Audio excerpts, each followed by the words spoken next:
Naniniwala ang ilang mambabatas na magandang dahilan daw ang panghaharas ng China para bumalik sa International Criminal Court o ICC ang Pilipinas.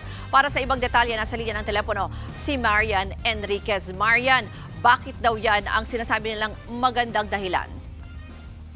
Yes, Ruth, nananawagan nga si Akbayan Party List Representative Shel Jokno sa gobyerno na bumalik na sa International Criminal Court sa gitna ito ng patuloy na panghaharas ng China sa Pilipinas sa West Philippine Sea.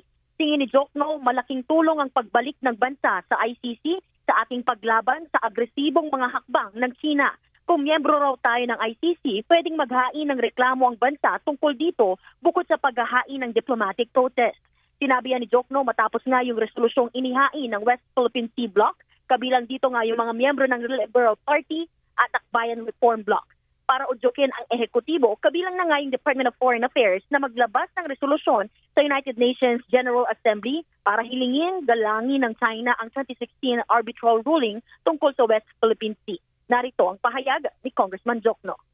Sa ilalim ng ICC, pwede tayo mag-file ng crimes of aggression laban sa ibang bansa as long as we are members of the ICC and the incidents happen in our territory.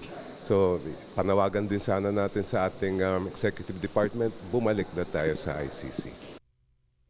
Noong March 2019 nga nang formal na umalis sa ICC ang Pilipinas, isang taon matapos ihayag ng gobyerno ang intent para rito. Nangyari ito sa pagitan o sa gitna nga ng administrasyon ni dating Pangulong Rodrigo Duterte. Ruth? Yan po ang Extras Report ni Marian Enriquez. Mga kapatid, Ruth Cabalco, para sa mabilis na pasada ng mga balitang dapat niyong malaman, mag-follow at mag-subscribe sa social media pages ng News 5.